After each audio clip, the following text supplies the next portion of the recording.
Hello beautiful souls. Today's video is all about love, connection, and the little things that make relationships flourish. Noah reached the age of 20 with a unique skill set. He had spent his childhood learning how to fix cars from his father. Together, they had rebuilt engines, changed countless tires, spark plugs, and performed countless oil changes. However, Noah's journey was not without hardships. His father passed away just as he was completing school, leaving him with only his mother and a handful of friends from his school days. Determined to make the most of his skills, Noah enrolled in a mechanics course and secured a job at a local car service. His boss, a stern man named Brown, initially seemed tough and demanding to Noah. Even when Noah performed his job flawlessly, there were often critical comments. However, Noah accepted the feedback graciously and, as a quick learner, he soon left no room for criticism. After a year on the job, he received a well-deserved raise and was promoted to the position of senior mechanic. Noah took it upon himself to train newcomers who joined the garage. He had a growing list of regular customers, but he treated everyone with the same level of care and professionalism, whether it was an elderly man with an old Ford or the local restaurant owner with a high-end Tesla. One day, as they worked together, Brown opened up to Noah. "You're quite skilled, you know. I started just like you, a simple mechanic, without a penny to my name. I came to this city from the countryside, where I used to repair tractors. I knew nothing about cars, but I learned quickly. I started my own tire shop and eventually opened this car service.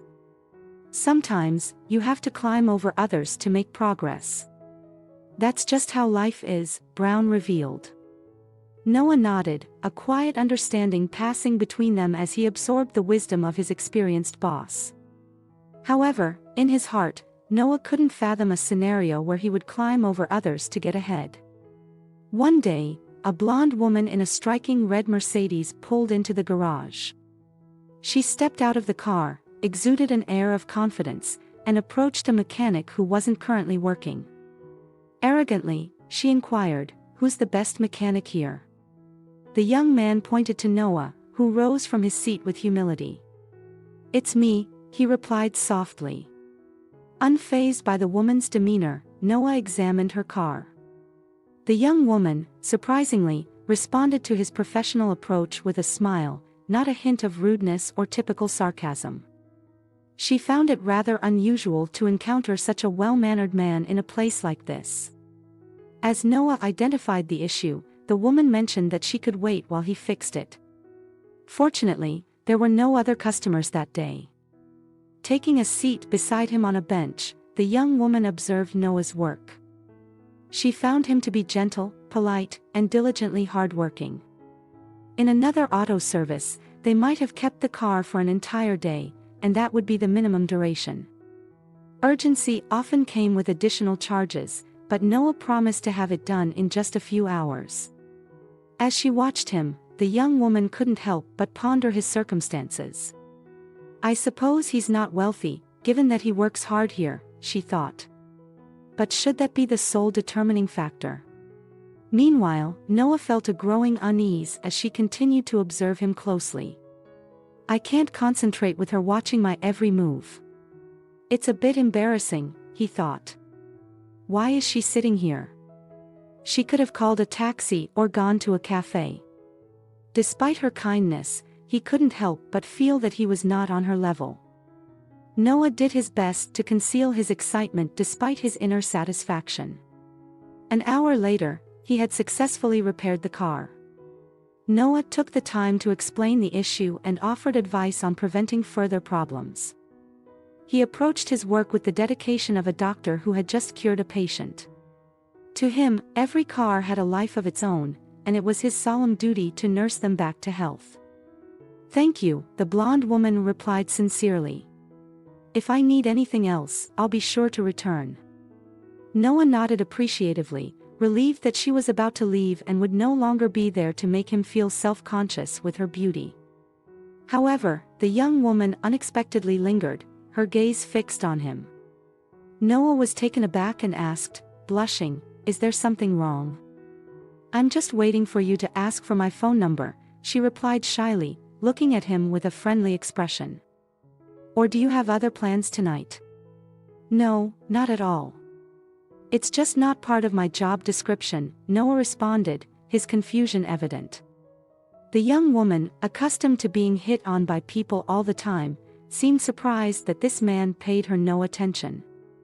With a nonchalant shrug, she lowered her eyes and silently made her way back to her car. It took Noah a moment to realize that she was also feeling embarrassed. Clearly, she was interested in him for some reason, just as he was intrigued by her. He couldn't let this opportunity slip away. Hurrying after her, he suggested, "How about going to the park tonight?" Noah smiled hopefully. "Oh, let's," she replied, her shyness fading. "By the way, my name is Lucy." That evening, they had agreed to meet at the city park's entrance at 8 o'clock. Noah wrapped up his work a bit early and contemplated heading home to freshen up. Just as he stood at the gate of the car service, his boss's voice called out from behind him, "Where are you off to?" Noah turned to face him, replying, "I've finished my tasks. The others can handle the rest. I arrived a bit early, and I've got plans. Can we catch up another time?" However, it turned out that Brown's car had broken down, and he needed Noah's expertise. Despite being a mechanic with golden hands, Brown wasn't too keen on getting his hands dirty. Noah, though somewhat disappointed, sighed heavily and agreed to assist his boss.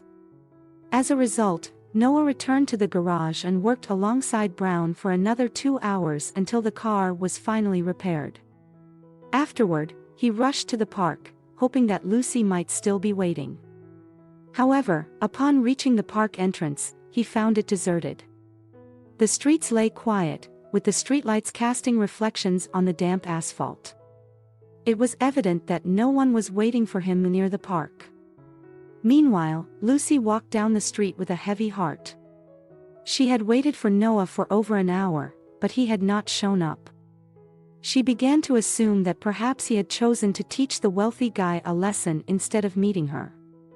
What stung the most was that Lucy genuinely liked Noah, and she felt a twinge of disappointment that he hadn't shown up. Just then, a luxurious, expensive car pulled up in front of her. The blonde man behind the wheel rolled down the window and offered a friendly smile. "Maybe I can give you a ride." "You're soaking wet," he suggested. "By the way, my name is Brown." "I'm Lucy," the girl replied, climbing into his car. Still nursing the sting of rejection, she sought some comfort. Love at first sight seemed to have lost its charm for her. Over the following weeks, Lucy and Brown began to date.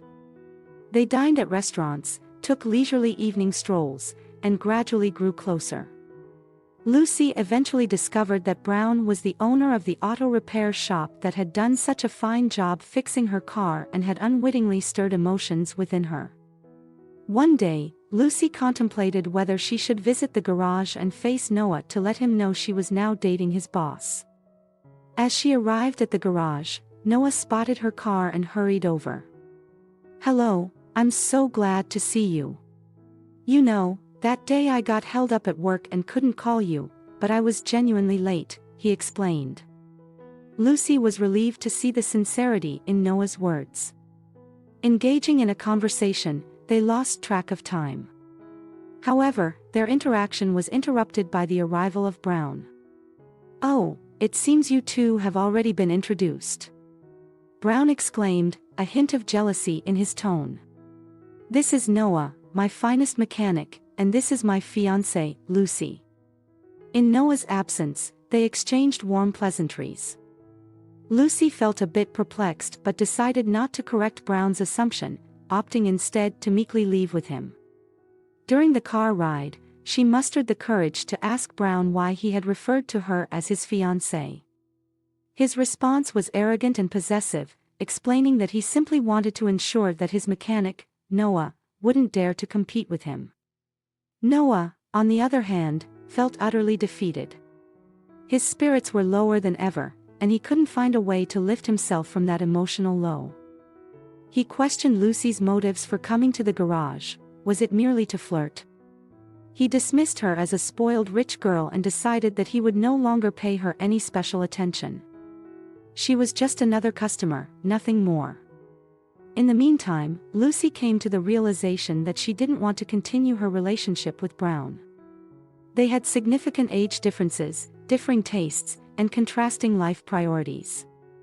A few days later, she mustered the courage to explain to Brown that their relationship was unsustainable, as she had fallen in love with someone else. That very evening, just before the gas station was about to close, Lucy returned to the same spot at 10 o'clock at night. Frustrated and determined, she shouted to Noah, "If you don't come out, I won't bother you again." Without waiting for a response, she accelerated away. Of course, Noah couldn't resist her plea.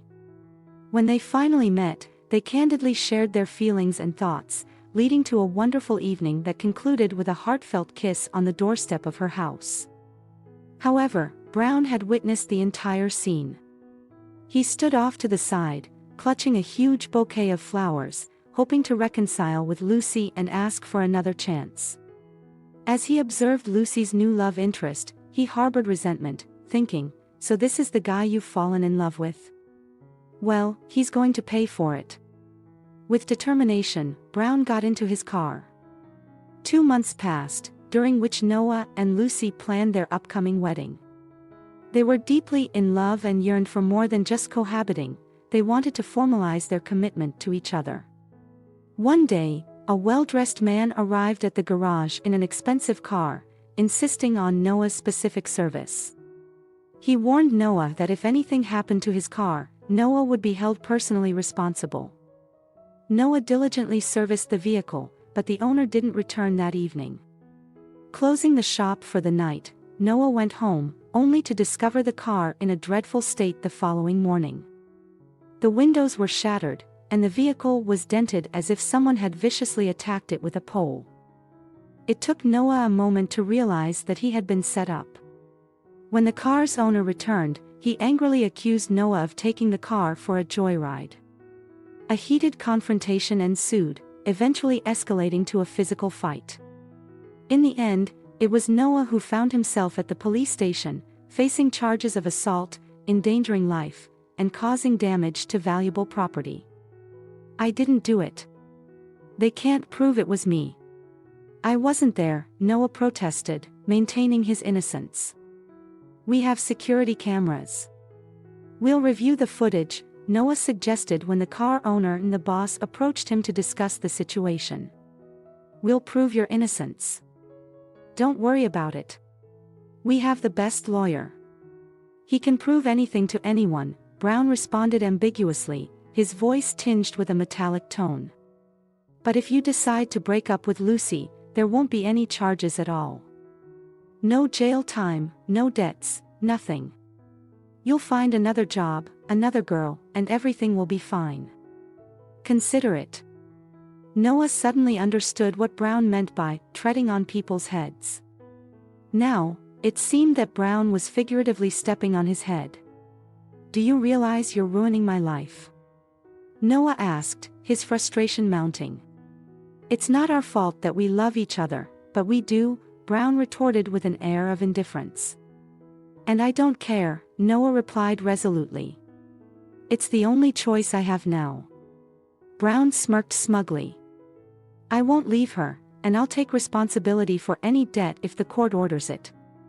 I'll do what my conscience tells me to do." "Then she'll leave you. Her parents won't tolerate a criminal with substantial debts as their son-in-law," Brown warned. 20 years later, Brown had married a kind woman from a modest background, and they had 3 children together. Unfortunately, as time passed, Brown lost his influential patrons and influential friends. His business declined, forcing him to sell it and leaving him with little at the age of 58. Reflecting on his situation, he said to his family, "I know how to fix cars. That's where I started, and it's probably where I'll end up. Good mechanics are well paid these days." Determined to move forward, Brown sought employment at the best car service in town. He was greeted by a lovely receptionist and escorted to the boss's office. When he entered, he was taken aback as his gaze locked with the man behind the desk, who was none other than Noah, his former mechanic. However, Noah appeared different now, more mature and experienced. "You? How did you end up here?" Brown asked in astonishment. Noah, too, was taken aback by the unexpected encounter. "I heard you closed down your service." "Tough times?" he inquired politely, masking any ill feelings toward his former boss. Regretfully, Brown confirmed, "Yes, unfortunately. Now I'm just trying to find a job to support my family." It seemed to Brown that he was about to be rejected and dismissed like an unwanted presence. However, Noah surprised him by saying, "We're in need of skilled mechanics. I think I can hire you without a probation period." Noah lowered his head, avoiding further conversation. His conscience prevented him from refusing Brown a job, believing that fate had now leveled the playing field between them. Brown was taken aback by this unexpected opportunity and finally admitted, "Noah, I'm sorry. I was blinded by jealousy." "Did you find another woman? Did you get married?" Noah raised his head once more, revealing a framed picture on his desk. It depicted Lucy in a beautiful wedding gown. "She didn't leave me like you thought. And her family didn't turn their backs on me. I paid off the debt myself," Noah explained, setting the record straight and bringing closure to their past misunderstandings. "It was a difficult time, but I couldn't accept money from her family. I went to work up north, and she waited for me. I spent 2 years there paying off the debt, and then we got married," Brown explained, his voice filled with a mix of emotions. After sharing his story, he lowered his head and quietly left the office. As he walked away, the secretary inquired, "What about the paperwork? Aren't you going to take the job?" "No," Brown replied, still with his head down. "The working conditions don't suit me." With that, Brown's story came to an end. Whether it had inspired, entertained, or provoked thought, he had shared a significant chapter of his life. As he concluded his tale, he addressed the audience, saying, "I hope you found this story meaningful. If you'd like to hear more stories from me, please hit the subscribe button and the bell icon to receive notifications when I upload new content. Feel free to share your thoughts and suggestions in the comments section. Your opinions are valuable to me. Until next time, stay amazing.